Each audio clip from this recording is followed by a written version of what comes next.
What is happening, everybody? It's time for another MLB Live Before Lock. Myself and Eric Lindquist breaking down tonight's main slate on DraftKings and FanDuel. We've already had a game canceled, and the only one that we really had weather concerns about, Mets, Orioles, postponed for real today, Eric. Not that fake notification that we got from Underdog at the top of yesterday's show where the game was just delayed by a few minutes, but they sent out an alert the game had been postponed. Today, the real deal. Postponed, not on the main slate, which brings it down from 11 games to 10 games. Do us a favor, as you guys are watching this show, like the video, subscribe to the YouTube channel. If you are an existing Stokastic sub and have any questions at all for Eric and myself, tag us in the Discord channel. I'll be looking out for any of those questions that come in. And yeah, other than that, just business as usual. Eric, how are you feeling today? How was yesterday's slate? Yesterday's slate was fun. How about 50%? Brian Bayo, he ended up being lower owned than we had projected. That was awfully fantastic.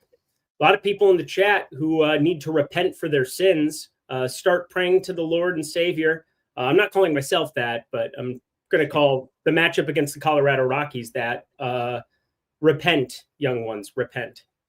Yeah, we had to remove that guy. For very rarely happens that I remove somebody from chat. But yesterday there was a guy who's insistent that the Red Sox game would not be playing yesterday. Then he made burner accounts to agree with himself in chat. And I was like, all right. Spoiler alert, you needed one thing from the Red Sox game.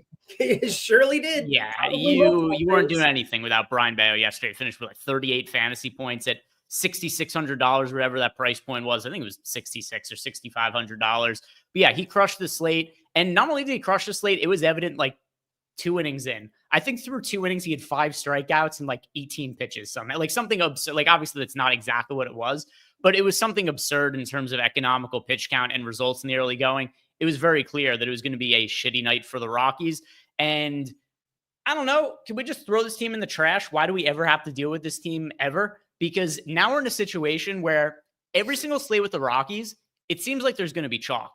Because if they're playing in Coors Field, offenses are chalky against the Rockies. If they're on the road, guess what? Offenses are still chalky against them because their entire pitching staff is totally terrible. But now every pitcher, I don't think it matters who the pitcher is, what their price point is. Lucas Giolito is pretty expensive for Lucas Giolito today. Doesn't matter. He's like 50% owned on the slate. That's going to be a talking point for us.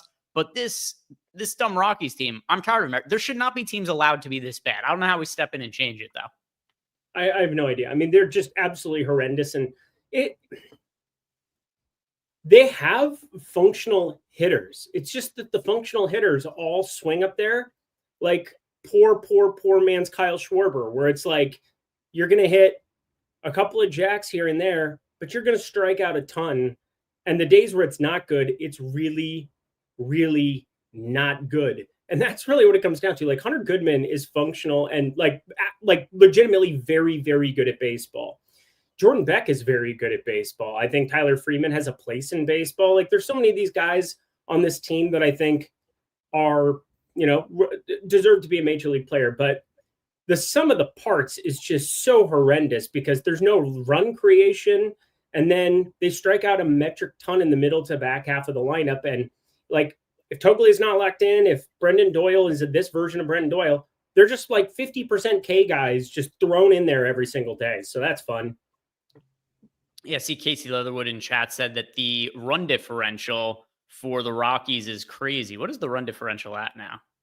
I'll pull it up on FanGraphs. That's always fun. All right, so they are, oh my God. Oh my. Negative 243. For reference, the next worst is the A's at minus 131. The White Sox, who are also, the White Sox are 31-62, and they have a negative 92 run differential. The Rockies run differential is 3 times worse than the White Sox, and how the White Sox almost set the record for worst record last year. I mean, to think that they have the 4th fewest runs in baseball and they play half their games in Coors. I'll tell you what they have given up a lot of is runs this year. They've given up 569 runs. What's the second most somebody's given up? The A's have given up 525 because they play in a Little League ballpark themselves. But yeah, it is the Rockies only having 326 runs when they play half their games at Coors Field. Imagine if Coors wasn't their home field, would they be at like 240 runs or something right now? Correct. Many many runs. What the fuck? I mean, I didn't know it was, honestly, because I run this stuff and it's always just WRC plus and expected ISO against lefties and righties. And my sheet is basically set up, not even bare bones. That's not the right way. It's not cosmetic the way that a Josh Engelman spreadsheet is cosmetic. But what I look at every single day is what we're coming into. I'd like to break it down last 10 games as well, just to kind of see if there's changes to the lineup, if something can kind of infuse it. But I did not know it was that horrendous. Yeah, it is not good at all. Hey, I'm Drew95. He wants to know, what are the cash game plays for tonight? At pitcher, I think it's pretty easy. Cease and Giolito. I assume there's no disagreements there. Correct.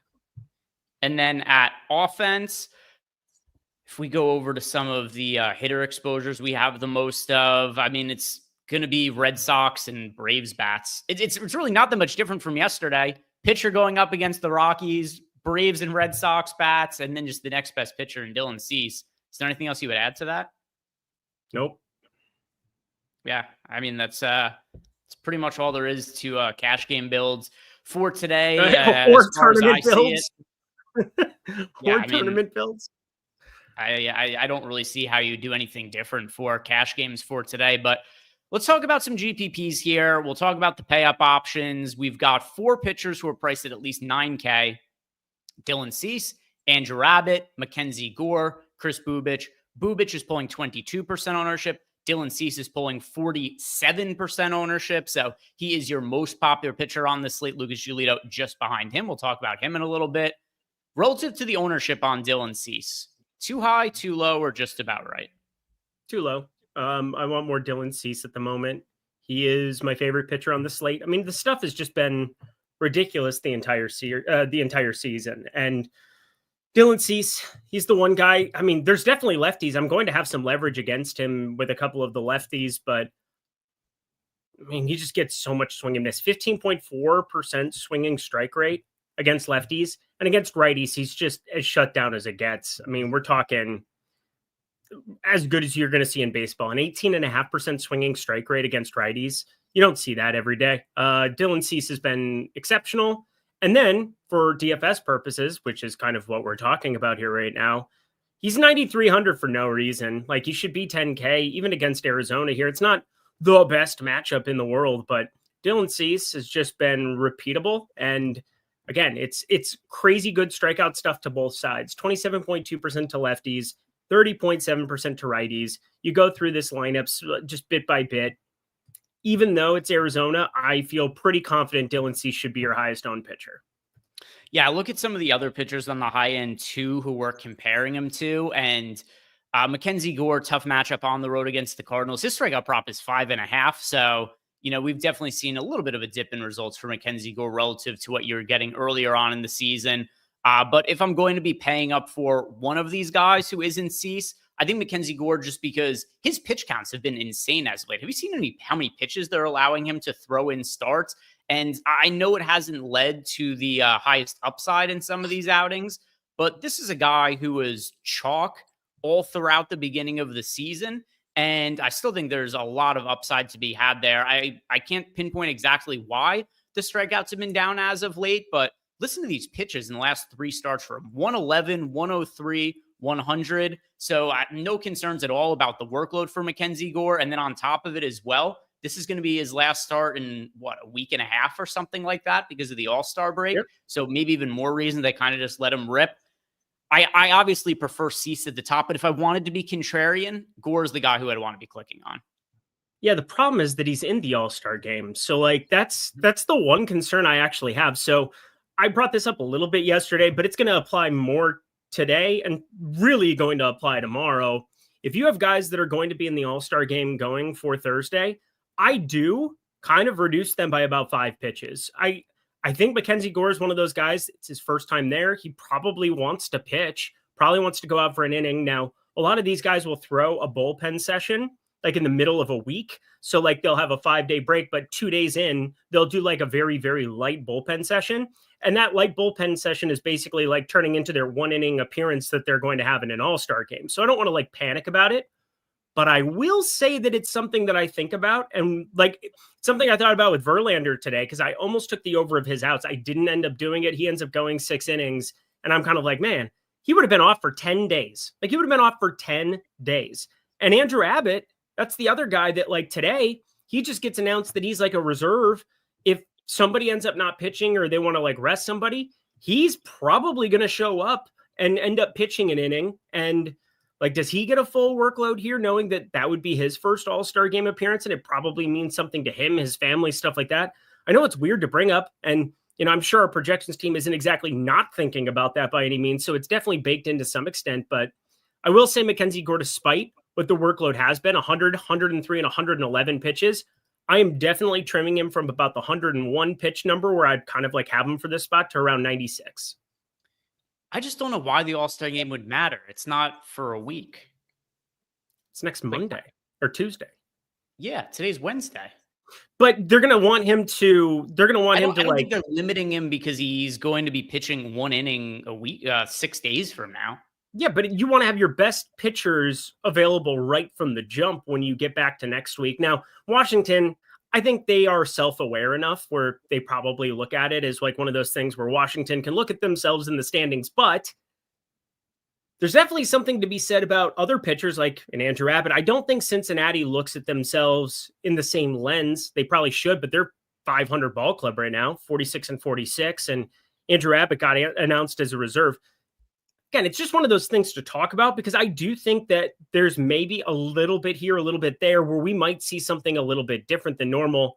I don't think 111 is normal as is. I think you would probably agree with that. I mean, that's by far the most pitches. He hadn't gone over 105 in any other outing all season long. But, if there's a matchup that shows up within the framework of the game where it's like, all right, now we can just bring in the reliever. We know he's going to pitch on Tuesday.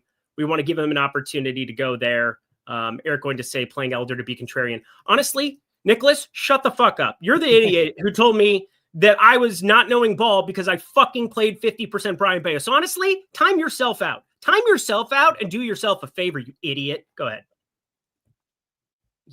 I mean, you told me to go ahead. You were the one who was talking, though. Or are you telling him to go ahead and ban himself?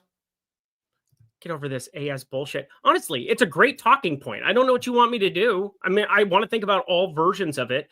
And I just like Dylan Cease a lot on this specific.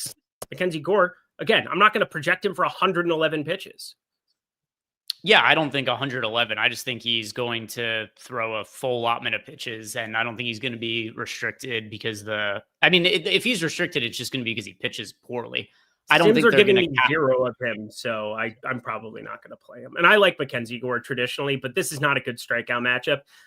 Nolan Arenado is still a little bit of an issue, but he's back in the lineup today. So Nolan Arenado was out of the lineup routinely here. We're talking one of the best guys at avoiding strikeouts over any 5-10 year sample size. And he's at 10.1% this season. So Nolan Arenado being back makes it a little bit easier for me to stomach that. Not a single bat other than Wilson Contreras in the top 6 who strikes out above an 18% clip. That's pretty wild. And then the other pitchers we have on the high end, Kris Bubic is really popular today. He's the 3rd most popular pitcher on the slate. There's tiers to the ownership. You've got the Cease and Giolito ownership. They're both closing in on 50%. You got Bubic over 20%. Then you got Alcantara over 10%. Nobody else's ownership on the slate at all. So I look at Kris Bubic as like, all right, it's fine, I guess, if you have the salary to get to him. But I do think guys like Gore and Abbott have comparable, if not even higher upside than Bubic, and they're a fraction of the ownership. So I don't like Bubic at over 20% ownership. That's where I'd rather go to like Gore or Abbott, but see still the clear preeminent pitcher in the 9K plus range. What do you think of Bubic and his 22% ownership? So this is probably the most interesting of the guys, just because the strikeout stuff has been ridiculous and the matchup's as good as it can get. Like, you're going up against Pittsburgh. We know that they're going to strike out a metric ton. It's going to look really, really good on paper. You're sitting there with a 27.1% K rate for them against lefties, 68 WRC plus. That is lower than Colorado's. If you're lower than Colorado in WRC plus in anything, after what we just went on that diatribe for, just saying, you might want to consider playing a little bit of Kris Bubic. So like 10K, it's an expensive tag to be looking at, but I'm probably going to end up playing his over 17.5 outs when it's all said and done. I feel pretty good about him. And again, you just want to go through the All-Star game situation for it. He is one of those guys who's definitely going to be in it, but yeah, if it's not a big deal to you, it's not a big deal to me. So yeah, just thought it was a fun talking point. Nobody else did. Good talk. Glad we had it. No, I engaged in it. We went back and forth. Thank We're just you. on different ends of it. It's not the biggest deal in the world. We don't have to agree on everything. It's all right. It's all right. How many times have we argued who's on the top and the bottom of the sled? All the time. Exactly. We might have not made it to the Olympics if it wasn't for that. Yeah, I'm not going to play his over 17.5 outs. I'm a liar. It's like minus 170. Oh, good Lord. No, thank you.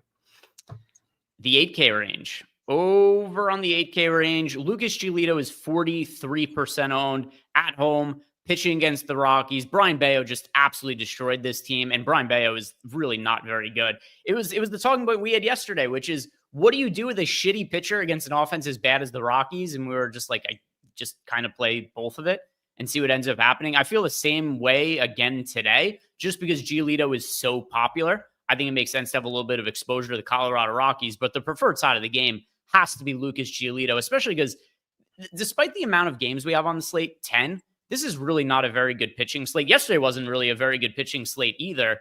But Giolito, it's hard to not think of him as one of the better options on the slate. And his numbers do not look good this year, which is definitely something that is a little bit alarming to me. He's got a 3.66 ERA, but 4.79 expected ERA. Giolito has not been great the last couple of years either, but his numbers are kind of comparable to what Brian Bayo's are. The difference being there's a little bit more strikeout upside in Giolito.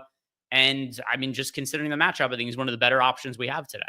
Yeah, I'm playing a metric ton of Dylan Cease, and I'm playing a metric ton of Giolito. Giolito's been functional, and then the last 5, he's gone quality start in all of them, I believe, but one against San Francisco.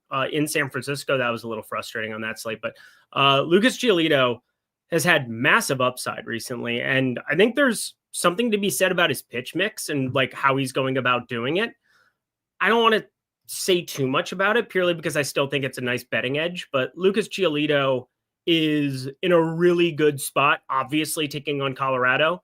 And I have absolutely no pitch count concerns for him, but he's a California kid, went to Harvard Westlake. I know some people that know Lucas Giolito really well, and there's something that he does very, very well with his changeup specifically. If you want to talk about it, we can talk about it one day, but not going to bring it up too much. I think he's going to strike out at least 8. He is one of my favorite. Like, I think you ladder him up today too in the betting streets, and I think you just absolutely fire up Lucas Giolito in DFS. What are some of the alt lines? Did you post any of them to your Discord by chance? I'm going to be while we're on this show because right now I have some stuff posted. I have to make sure that it gets snagged first over on NoVig Profit X before I post it, because I don't want to be one of those people who doesn't have the ticket right from the get-go. So yeah, I just want to wait till I get some of this picked up. And if I need to just snipe the line that's available there, I will do that as well over on Onyx Odds, because it looks advantageous as is. But let me tell you, Lucas Giolito right now, 6.5 plus 120 at BetMGM, probably my favorite bet on the board. Let's see what it is on FanDuel. I'll check the ladders over there right now. Yeah. So on 15, and then there's 225 at ESPN for 8, and that would be like my preferred rung. Plus 400 for 9 plus strikeouts seems like very shitty odds to me. That's not good for 9, but I'm saying like the 5.5 is an unbelievable leg, and I think the 6.5 plus 120 BetMGM is the preferred side of it. But I posted plus 130 over at NoVig earlier, so we'll see if it gets sniped. All right. Sounds good. So now any other pitcher that we're talking about for here on out is pretty contrarian, Eric, because it's a 10-game slate, and like we said, the pitching options are thin. As a result, you got a lot of ownership to Giolito, a lot of ownership to Cease. There's 11% ownership on Alcantara, who we'll talk about in a little bit. Are there any other pitchers in the 8K range you like outside of Giolito's options? Kind of. It's a lot of tough matchups. Yeah, that's kind of where I'm at here. I'm going to say the hard and fast answer is no, but I do kind of want to have a Brandon Walter conversation. Sure. Brandon Walter this year, really good underlying numbers. He's got a 4.15 ERA, which Not great, not terrible either, but 3.19 expected ERA, 3.86 FIP. The strikeout stuff has been serviceable at 23%. I wish he was cheaper. The price point is a little bit too high, in my opinion. But if you're comparing him to some of the other pitchers in this price range, like Slade Ciccone, he's pitching on the road against Houston. That's not a great spot. David Festa's pitching against the Cubs. That's not a great spot. So if you are going to pivot off of Giolito in this price range, I do think Walter's kind of the only viable option. Agreed. And that's really what it comes down to is like, I think he's the only viable option, but like, I think more than that, it speaks to like what I'm seeing for Cleveland against lefties. They're just not very good against them, like at all. 74 WRC plus, 24.2% K rate. Like there's nothing. Oh God. Hang on. Shit. By the way, the Braves lineup just came out. I wasn't sure if, I don't know where Eric went, but anyway, so the Braves lineup just came out. Acuna is in the starting lineup. I was very uncertain if Acuna was going to be in there or not, just because he got scratched with back stiffness yesterday. And the Braves are just in such free fall right now that I thought they wouldn't be risking with Acuna today. But Acuna is in the starting lineup. So I guess it must have been really minor, but good to note that Acuna is going to be out there. What was it that you wanted to add there, Eric? Oh, just that my ceiling. So you remember when my fan fell that one time, like out of the little socket? Well, we had another thing of bees that showed up in the other side of it because it goes to like this external box on the back end. And there were bees in it again that had to get cleared out. And just saw one come through there, but so I had to close the vent quick. It was fun. All right. Well, can we suffocate them then? Well, no. Well, I'm allergic to bees. That's the whole point, is that I would die. So that would be bad. I don't have my EpiPen in here either.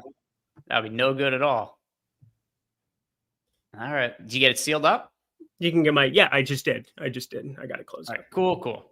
All right. Well, if you need to, if all of a sudden you start sprinting out of your room, I'll understand that's what happened. All right. Fair enough. I got to block somebody today, so it would have been sad to go out as my last message in YouTube chat being me removing somebody from it. It's a bummer. Anything else that you wanted to add about Brandon and Walter? No, I feel pretty good about my allocation of him. Just 12%, nothing crazy. He leads this slate in XFIP.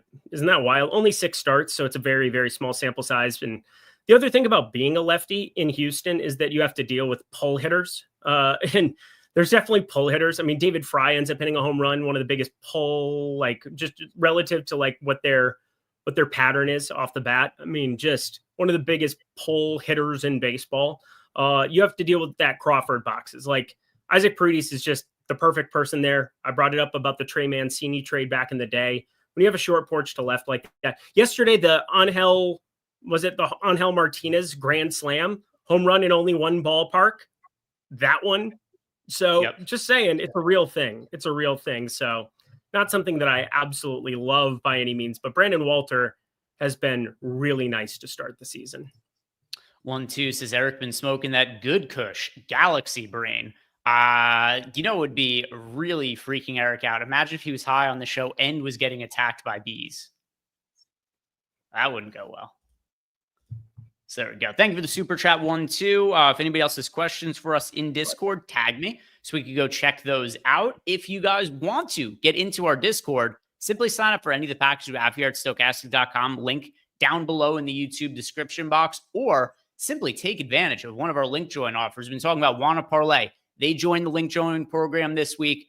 First match deposit bonus, 100% up to $250. So get yourself $250 in bonus money to help build your bankroll. You're also going to get yourself 1 free month of Stokastic Core access to a single sport you're choosing, probably baseball. That's one that would make most sense as of right now. So lots of value if you go sign up for Wanna Parlay, as well as any of the other partners that we have here on screen. Also, something else that I want to mention here, in addition to all the big wins that we've seen come in over the last couple of days, shout out to our guy Sniffs123, who had the 50K win the other day.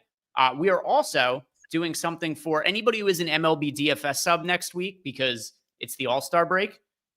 You're going to get access to all of the other sports that we offer on the site as well. So if you guys are a baseball sub next week, you'll get access to our PGA data. You'll get access to our PGA Sims, MMA, NASCAR. So if you've been on the fence about signing up for baseball because like, well, there is no baseball next week, don't worry, you're going to get access to all the other sports that we also support over here during next week for the All-Star break. So still value for people who are going to be normally playing MLB DFS. And then also, good chance to test the waters of PGA, which also has pretty decent sized showdown slates each day. It's not just the main slate that locks for PGA. So check that out. If you guys want to either sign up for Wanna Parlay or just a baseball package, there's value for you next week. 7K range, Eric. Nothing is popular here. Logan Evans, Kumar Rocker, Brandon Pfaadt, Andre Palante, Cam, I'm going to call him Shitler. We got him in the mix at 8% against the Seattle Mariners. There is not anybody that the field is gravitating towards in the 7K range. Is there somebody you think the field is missing? So I ended up targeting Cam Shitler. So I ended up targeting him with 2 home run bats. I do think he's going to be a little bit home run prone based on very small things. But I mean, I ended up, just like I always do, going through like, what do scouts say about it? What is the public sentiment for him amongst like the statistics crowd? Because we haven't seen any of his stuff on StatCast yet. And once you get one start, I'll have a much better idea of who he is, just because you'll be able to see everything graded out. But we don't have that with him in AAA. What I do know is his ERA is basically inflated by one really, really, really bad start. He ended up giving up 6 earned in his last start in AAA. He only had a couple of starts in AAA. He's primarily been with AA, but the strikeout stuff is really, really up there, like around the 35% mark between AA and AAA here this season. And I don't think it ever transitions where it's like, oh, he keeps the same pace. That's never really happened in the history of doing this. And so we're obviously going to remove that way, way down there. But I think this stuff is live enough between 2 pitches, just fastball, curveball, where maybe it's better than we expect. Maybe you just have a pitcher that there's not a lot out on, and that these Seattle hitters just get fooled by it. I don't love the idea of it, Greg, because I do think Cease and Giolito are so locked in as like 2 options that just, I say this with Hunter Brown yesterday. I mean, Hunter Brown, I had 50% of. I had less Hunter Brown than I had of Cease and Giolito by almost 30%. So like, I don't see a reason that I want to try to like force in too much, but I can tell you one thing. I'm not playing Bryce Elder. I refuse. Like, there's nothing inside of my heart that says I need to play Bryce Elder. I'm not playing Kumar Rocker. There's just no reason, even against the Angels, for me to play Kumar Rocker. Andre Palante has like no strikeout upside, but it's Washington, I suppose. And Sandy is the guy that's pulling all the ownership. And well, you know how the Sandy Alcantara experience goes. It's not a swell one. So like, I think the most interesting tournament target here is Shitler by a long ways, simply because it's such an unknown.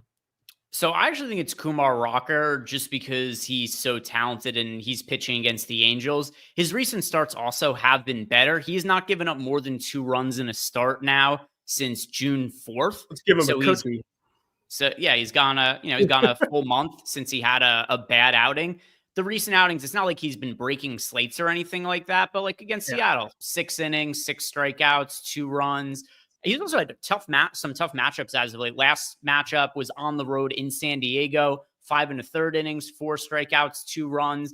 And this isn't like a massive vote of confidence, but I just think relative to the other pitchers that we're comparing him to, he's got good enough stuff. And the matchup against a team that just strikes out a lot, that I think it presents a possibility for upside. Once again, not a spot that I'm super enthusiastic about. I just like him marginally better than anybody else in the 7K range. It's not saying much.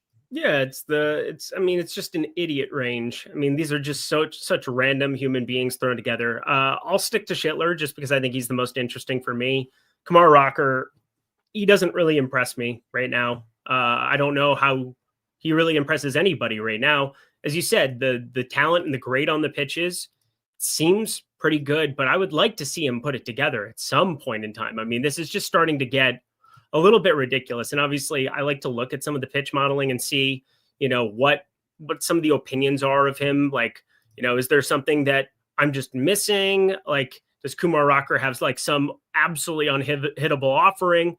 No, he's below average in stuff plus, he's below average in location plus, he's a 94 pitching plus. Like, other than like, yeah, there's nothing that I really like in his mix. Yeah. And then to the point of Cam Schlittler, which is, I believe how his name is actually pronounced. There you go.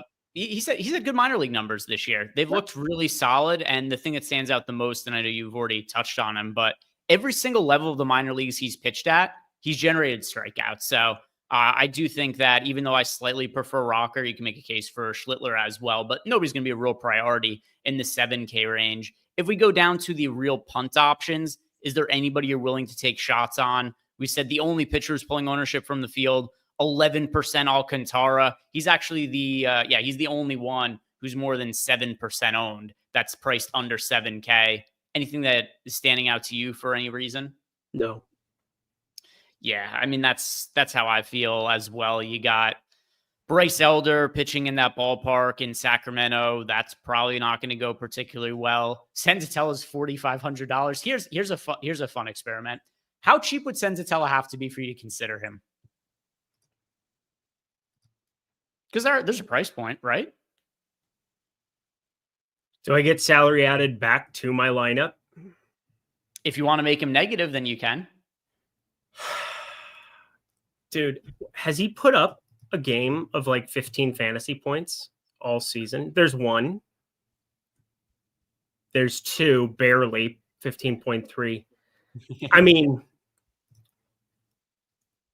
I honestly think the bidding starts at 1,500. Okay, let's see. Let me think about it. Senzatella, he's got the 19 fantasy. I mean, yeah, also, I mean, he unlocks the opportunity to play like Judge and Cal Raleigh, which is actually pretty interesting today. And you could still stack up all of Atlanta and all of the Athletics. So you're just asking for like the nut hitting run out. But I honestly think you might even have to entertain just having him as a free square. It's possible. That's what who said Josh Gillum in chat said free only. I think even then I think you'd have to think about it. I don't know if he was $0 today. Would his ownership even crack 20%? What would the number be? It'd be over 20, but it wouldn't be by much because, I mean, it's also a Red Sox team that's getting healthier. They just get Yoshida back today. They're going to get Bregman back over the weekend. I think people forget how loaded this team was to start the season and then obviously fell in some hard times. The Devers conversation was distracting, I'm sure. That's gone now and obviously looks better in the rear view, but not that, I want better baseball players on my team if I'm not paying the bills for it, but that's just a sour Minnesota fan talking. I got to think $0 is probably 25% at least. I think sites should do stuff like that more frequently just to add some more fun elements to it. Because Senzatella at 4,500, you just never consider playing him at 4,500. He's 4,500, which is by far the cheapest pitcher on the slate. He's cheaper than a bunch of the hitters on the slate, and his ownership is less than 1% in our projections. I don't know. It'd be fun if you took super shitty players and gave people a reason to consider them. I agree with that. Somebody got my Giolito, so go team. Thank you. All right. So Eric's got his Giolito ladder going there. We got a super chat from Sean Jeezy related to the pitchers today. I think this is a fun one. If you had to be well underweight to the field to one of Cease or Giolito, who would it be, Eric? So I thought about that quite a bit because, I was getting right around 80% of both. And on the Sims there on the screen, right around 75% for Greg of both. I think if you made me, it would be Cease just because there's the path to Arizona lefties. Giolito, I find it so hard to believe that a pitcher is going to completely fail to generate swing and miss against Colorado. Any pitcher, especially after what we saw with Brian Bayo yesterday. And so there's a floor that's just built in. Now, we've constantly seen teams a little bit undervalued, I think, in terms of strikeouts. I kind of feel that way today it's disturbing, and he's been maybe one of the worst pitchers in baseball, but Brandon Pfaadt, I think he's a little undervalued in terms of strikeouts. I think I'm probably not going to pull the trigger on it, but there's certain matchups like San Diego, Arizona, they're better than they've been in years past. And still feel like there's some public sentiment about certain guys, but Lucas Giolito at 6.5 looks insane. And when it looks insane and it's still getting bet up, let me just tell you, there's a reason for it. I think the guy would have to be Cease by default because anybody against Colorado, I'm just going to keep playing. Cease for me as well. The main reason is if you look at the pitchers who are priced around Giolito, I feel better about getting more upside out of the pitchers priced around Cease if you were going to pivot. So if you're going to not play Giolito and look for a comparably priced pitcher, like I don't really like Festa or Ciccione or Brandon Walter really all that much. Whereas if you're going to get off Cease and play like Gore or Abbott or something instead, I think those guys actually have a path to success. Not nearly at the same level as Cease, but I'm just taking it at the way that Sean's asked the question. You have to come underweight to one of these pitchers. I think you're more likely to find viable pivots priced around Dylan Cease. Now, ultimately, you and I are both landing on the side of wanting to play Cease and Giolito today. But if you wanted to go, like Giolito and Abbott or Giolito and Gore, Giolito and Bubic, I think Bubic is a little bit too popular. But if you're doing something like that to reduce ownership, I think that's a viable way to go. So Eric and I are on the same page. Makes a little bit more sense to be underweight to the field to Cease than Giolito if you had to choose one. Let's go into Discord to see if we have any questions. If not, we'll look at the FanDuel pitchers. And we do. Stinky Thumbs Arbuckle. So Stinky Thumbs Arbuckle, Eric, he wants to know, who do we like for tiers? And then also, do you think Medusa's body hair is mini snakes? I don't know. Interesting. Man. It's really not that interesting, to be honest. I don't give a fuck. I think it is. Hair follicles. I got to think if it's on your head, it's got to be on your pubes. Yeah, that would be, they're venomous too. I don't know. I've put very minimal thought into it. I'm not going to put any more thought into it either. Tiers, which I care marginally more about than Medusa's body hair. She would have snakes everywhere. The snakes would be on everything else. But she's probably hairless on her arms. She probably had that taken care of at a young age. Could be. Maybe a bikini wax. Tiers as we get past the dumb Medusa question. So tiers for me in tier 1, that is pretty easily Aaron Judge, Eric. I don't know if you have it pulled up in front of you. Yeah, I'm looking at it. Tier 2 for me. Tier 2, now that he's in the lineup, Acuna. I would have said earlier I didn't think Acuna was going to play, though. Acuna, Matata. Tier 3, where we're starting to get some postponed players in here. But tier 3, I'm going to go with Jazz Chisholm to correlate with Aaron Judge. Jazzy. Tier 4, once again, we've got a Mets player in here whose game has been postponed. To correlate with Ronald Acuna, I'm going to go with Matt Olson, who Tom Olson's probably going to pick to homer later. Yep, probably. And you know what? I think it's pretty high probability that's who he's going to pick. Tier 5 is including Cody a lot Bellinger. of players who are not available today. Pete Alonso, game postponed. Josh Naylor, not in the starting lineup. You've also got star rookie Jacob Wilson. He got hit on was it the wrist or the hand by pitch yesterday? Either way, X's were negative, but he's not in the lineup today. So you only have a few options to choose from. And just because it correlates with players we've already picked, Cody Bellinger to complete the Yankee stack. Yeah, Cody Bellinger. And then finally, tier 6. That is going to be Dylan Cease for me. Dylan Cease. Yeah, you can make a case for Lucas Giolito here as well, but Cease over Giolito for me. Yeah, it's Cease, but yeah, if you wanted to mix it up because you were pretty chalky at some of the other bats, sure, go ahead. All right, let's talk about FanDuel pitching now. And some of these slates, FanDuel has had way different pricing than DraftKings at pitcher, and that has influenced some of the ownership. Today's not one of those days, Eric. Dylan Cease is $9K. Lucas Giolito is $9,700. So just like they're the two most popular pitchers on DraftKings, they are on FanDuel as well. Dylan Cease, he's your cash game pitcher over on FanDuel, considering he's less expensive than Lucas Giolito. Is there a contrarian pitcher that you would like to consider for tournaments on FanDuel? Obviously, Cease and Giolito, both really good options there, but everybody else is sub 8% owned. So is there somebody for FanDuel purposes that you would be willing to take shots on outside of Cease and Giolito? Yeah, it's brutality. It would be Cease, Giolito, and then Chris Bubic is obviously the next guy up, but you're just basically going right in line with ownership there. I think the interesting talking point is is there a sub 8K guy just to go stack up bats and go nuts? Because I don't even know if I see that on this slate. Like if I'm playing one pitcher, I just don't even see the path for like upside of 18 outs. Like Mackenzie Gore is close, I suppose, at 9,600. After talking through that a little bit, we're like, he's pitching deeper into the games, and we've seen the strikeout upside from Mackenzie Gore. It hasn't been there for the last month, but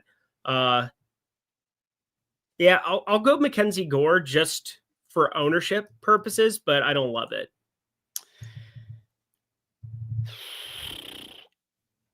I'm kind of inclined to say Andrew Abbott at 4% ownership at $9,200 against the Marlins. It would be either Abbott or Gore for me. Gore at $9,600, also 3% owned. Just relative to how low owned they are, and the fact they're also both priced in between Cease and Giolito. Yeah, I think it's a decent pivot off of those guys. Giolito only being 15% on. I do like that you're able to get him at half of the cost of Dylan Cease. But yeah, I'll go Gore and also with Abbott. But since you said Gore, I'll just say Abbott. I already said that I like Gore a little bit for DraftKings purposes. But I think those are your reasonable contrarian options for FanDuel. Any final thoughts on pitcher before we hit on stacks? No, I'm set for stacks. All right. So let's look at some of the stack exposure from the Sims. And the Sims have, let's see, which teams? All right, a handful of teams with at least 20% exposure. The Red Sox, the Marlins, the Royals, the Braves, the Rangers. Ownerships, once again, not really too much of a concern for today, Eric. It is pretty spread out. I'll refresh our ownership to see what we have for total marks. Yeah, we don't have a single team pulling more than 10% ownership. So for the purposes of large field stuff, there's nothing I think you need to be fading for ownership or anything like that. But who is your favorite team to be stacking today if you're just playing one lineup? I'm just playing one lineup today. I think it is very clear cut that the team that I would like to play the most is the Seattle Mariners. They're only 3.8% owned against Cam Schittler. I brought up the one side where he could end up being really good. Did we not bring up the other side where he's given up 3 homers in like 2 AAA outings and just gave up 6 earned and 2 1/3 once he went upgraded in competition? I don't understand the Seattle ownership whatsoever. It's my favorite single entry stack, and it's my favorite large field stack. It's both. This could go so many directions, Greg, and the fact that nobody wants to take a dice roll on it is just nuts to me. I know it's the chalk answer. Well, I guess it actually isn't because they're the 3rd most popular team on the slate, but the Red Sox are going up against Antonio Senzatella. Senzatella is so awful. I'm actually surprised that the Red Sox are not the most popular team on the slate. We've got the Royals and the Braves both pulling more ownership as a stack right now.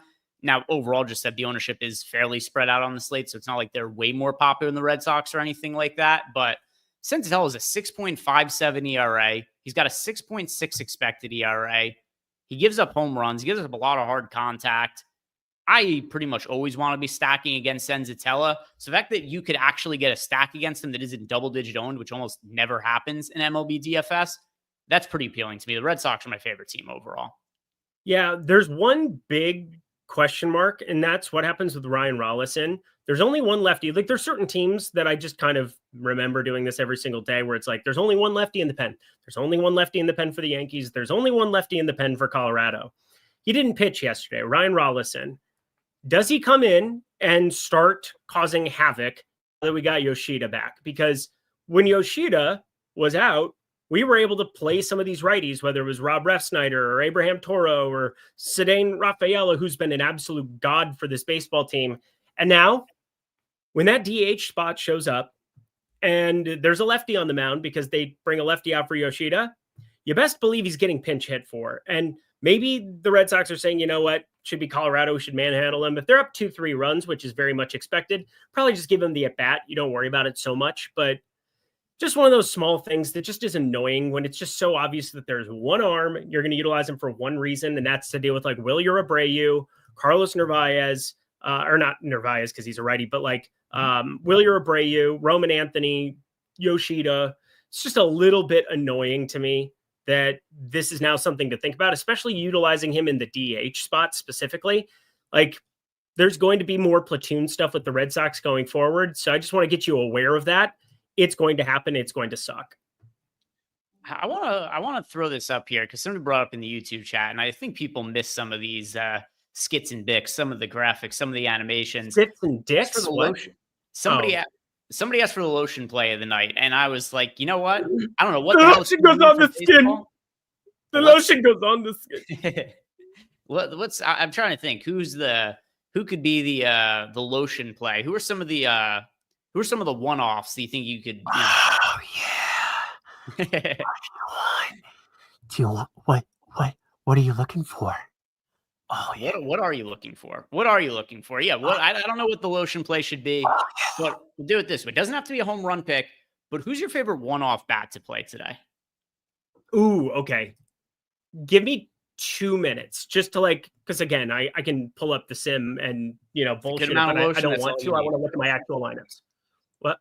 The lotion. Oh yeah. Nobody wants to play Isaac Paredes against Slate Ciccone in a pull ballpark. Oh yeah, it's lotion-like. Yeah, Charles Moran says the KY jelly play of the day. It takes a little bit of the entendre out of it, but for me, let's see. I'm looking for a one-off play. Gonna look at some of the hitter exposures I have from the most recent. I was thinking the same thing too. Yeah. Where are the bees? Just hoping that I'm dead. Yeah. I mean, all right. So just because of his price point, and once again, nothing's all that popular overall for the slate. Yoshida's 3K and is 6% owned today. I know I already gave out the Red Sox as my favorite overall stack on the slate, but Yoshida is showing up in a ton of lineups for me as a one-off as well. This is a guy who at a point last year was really hitting the ball well.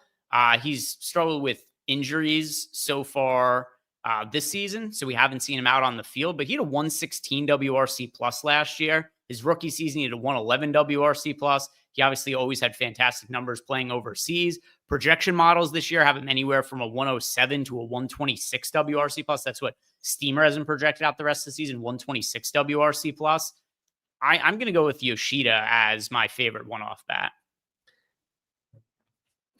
So I literally just get done talking about pinch hit concerns with the one lefty in the pen for Colorado. I mean, there's only one, but that's what's so annoying is that you shouldn't have to deal with stuff like this. Just have all of them or have none of them. And the fact that a team like the Rockies or the Yankees can only have one lefty bullpen arm is just ridiculous. You guys are actually ridiculous at your jobs putting together a baseball team with just one left-handed reliever. What are you actually doing with your lives?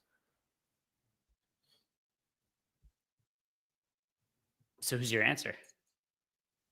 I did Isaac Paredes. Oh, did you say Paredes? I don't know how I missed that.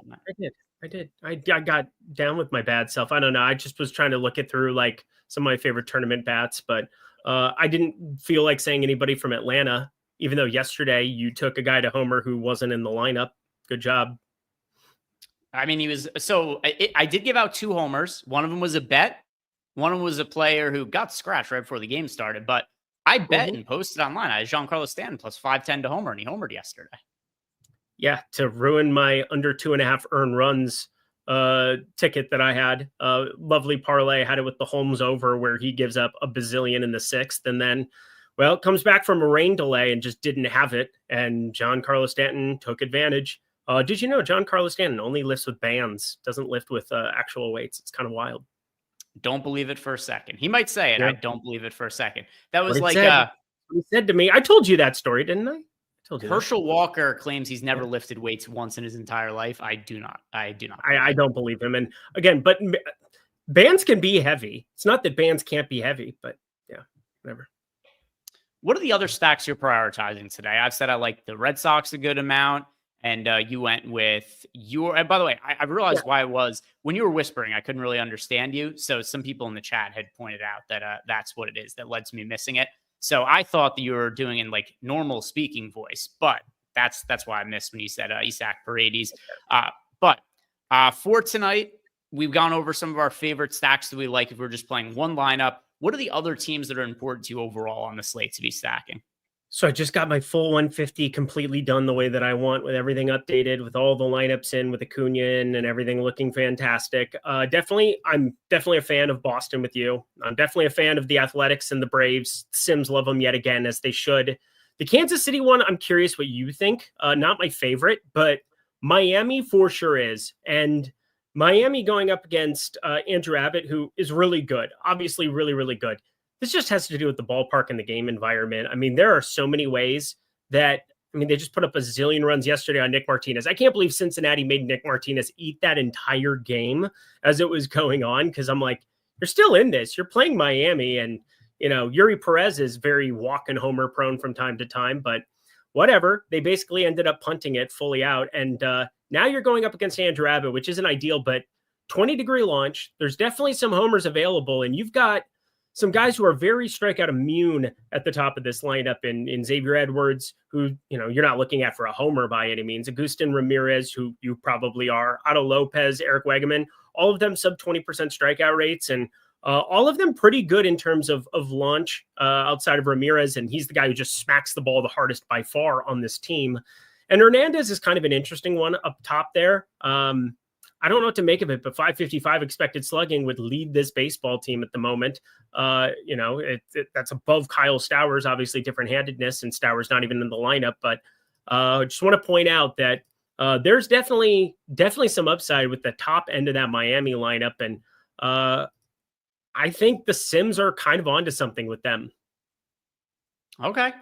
All right. Yeah. So Miami against Andrew Abbott, they're showing up a good amount. Yesterday, they showed up a good amount in the Sims against Nick Martinez, and they ended up absolutely crushing him. So, I wasn't liking the Marlins very much against Nick Martinez. The Sims did, and they were on the right side of that.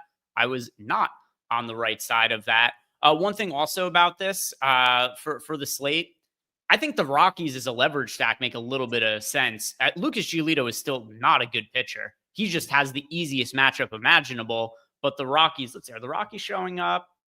A little bit. We got him in, I favored 150 lineups to 2 out of 150. I think the Rockies make some sense for leverage purposes, Eric, but solely for leverage. I wouldn't play them in single entry for today, but for large field GPPs, I'm good taking a couple of shots on the Rockies because Lucas Giolito will never be chalky like this again in any other matchup. Yeah.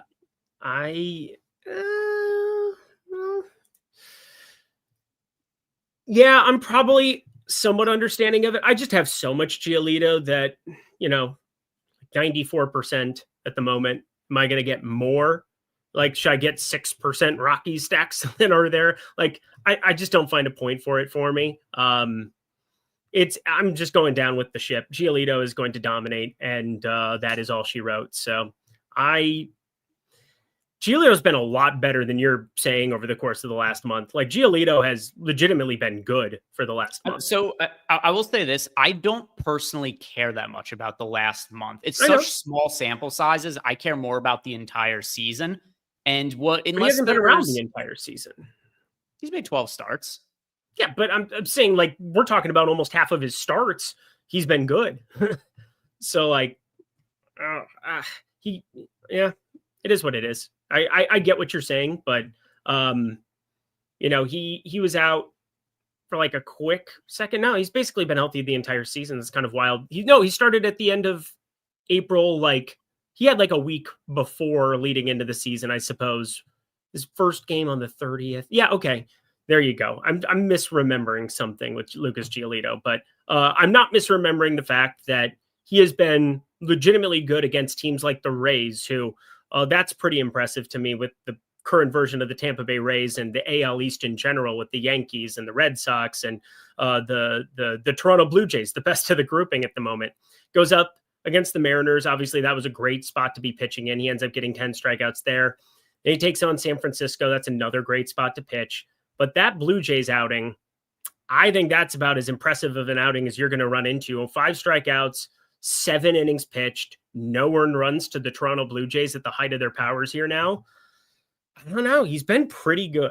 That's all I'm pointing out is, and again, I don't care about like small sample. Again, 12 starts isn't even a large sample size, so we could say that, but I expected a lot worse version of Lucas Giolito this season, and I've been kind of pleasantly surprised with the fastball. The fastball specifically is very, very live, and that's really all you need against the Rockies. Just throw it by them. Yeah, I mean, the most likely scenario is that he mows them down the same way that Brian Bayo did yesterday. But the last time Lucas Giolito was like a legitimately good pitcher, not just like serviceable, but actually good, was 2021, 4 years ago. Still for the season, he's got a 3.66 ERA, 4.79 expected ERA. Last year, he had a 4.88 ERA and a 4.61 expected ERA. In 2022, he had a 4.9 ERA and a 4.23 expected ERA. He used to be very, very good.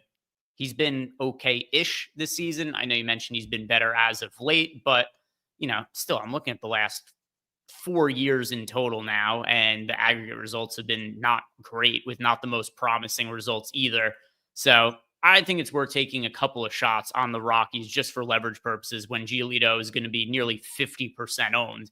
It's not that often you get pitchers who are this popular on a slate of this size, and they're typically pitchers who are better than Giolito. Any other teams you want to point out as stacks? Cubbies are not owned again today. Didn't go well yesterday. I don't really care. I think David Festa is terrible. He's going to generate swing and miss against some teams just because there's the presence of one pitch, the changeup, that is definitely a strikeout pitch. It's not going to work against this Cubs lineup that is very patient for the most part. Kyle Tucker is just ridiculous. Nico Horner never strikes out. So those are two guys that they're basically just blankets on anything. So you're basically striking out the other seven, and it looks all right somewhat in the aggregate. Like David Festa, we didn't really talk about. He has a 24.2% K rate, but give me the Cubbies here for a leverage, or well, not even a leverage stack, just for a contrarian stack on this slate.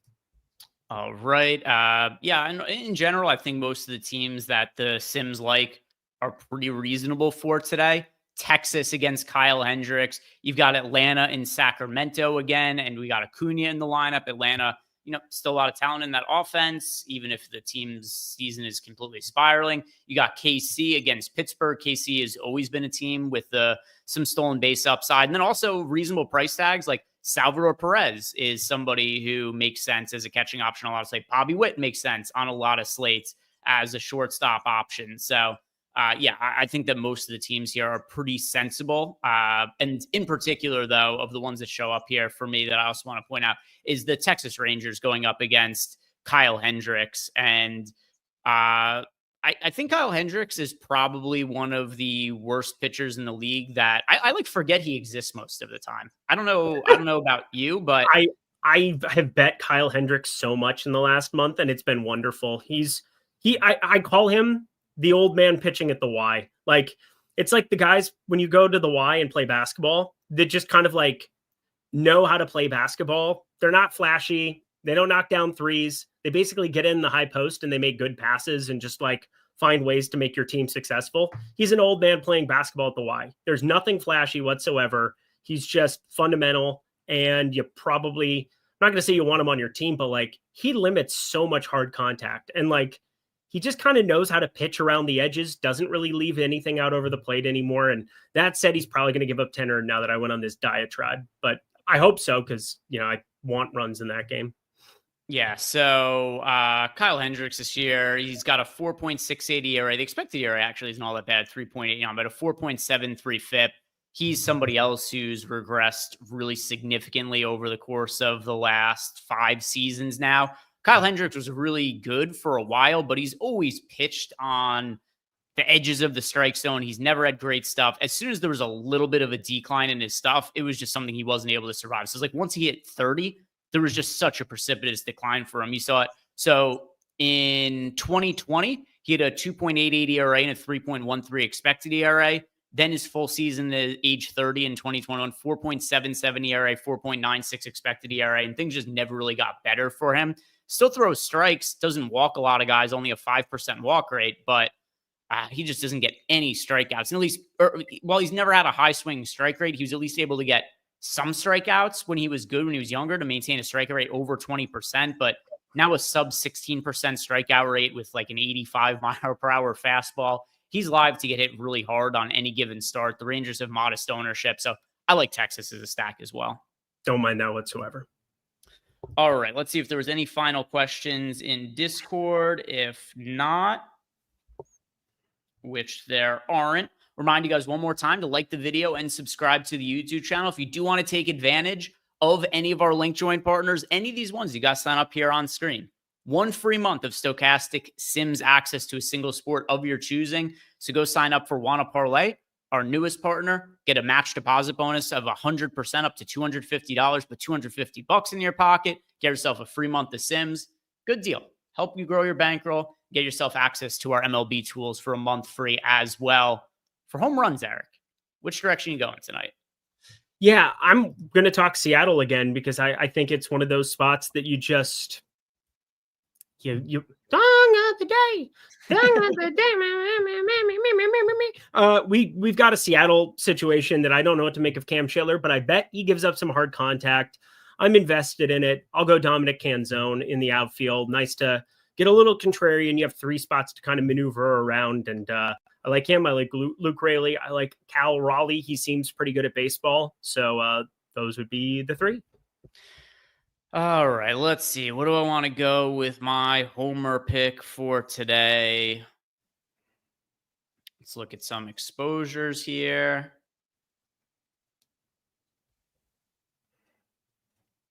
All right, so I already took Yoshida as my lotion play, so I'm not going to double dip there. All right, I'm going to go with Austin Riley. I'll go with Austin Riley to go yard today in that small Little League ballpark in Sacramento against Spence. So my home run pick, dong of the day for me, it is going to be Austin Riley. Let's see what we have for home run picks from chat. We'll start reading some of those off. So guys, whoever you're picking a homer, throw it into the YouTube chat and we'll read these off. Charles Moran leading us off here. Leadoff homer for him. He's picking Nathaniel Lowe. We've got Ross K going with Ronald Acuna. We've got... hey, NY Steagle's got Austin Riley as well. Comment God, he's going with Yoshida. All right, we've got Nicholas Barrett going with Wilyer Abreu. Comment Guide also is going with Austin Riley. All right, lots of people on the same page as me. EMAC has got Ellie De La Cruz. We've got Eric 20 of you. He's going with PCA. All right, well, there's a very Eric pick. All Erics like PCA. I think everybody likes PCA right now, though. How could you not? But who liked him before the season and who got shit for saying he could be MVP? Oh, that was me. He's not going to, but that would be awesome if he did. Jeffrey Oren is going with Royce Lewis. Malukar's got Mike Trout. Aaron Hines has Cody Bellinger. Zach Lamore has got Jake Berger. We've got... Oh, chat moved on me. Sotex has got Nick Kurtz. B-Funk is going with Austin Wells.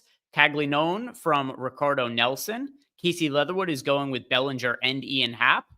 Tom Olson is going with Matt Olson. All right. Fact 74 is going with Ramirez. We've got Mike Campbell going with Corey Seager. Barnaby O'Toole also going with Ramirez. Flim Flam Man has got Yoshida. We've got Mike 1377 going with Seager. We've got Mayer from Jake DeWitt. Josh Smith from OMG Lulz. CJ Abrams from Harlock. Jake DeWitt is going Nick Kurtz.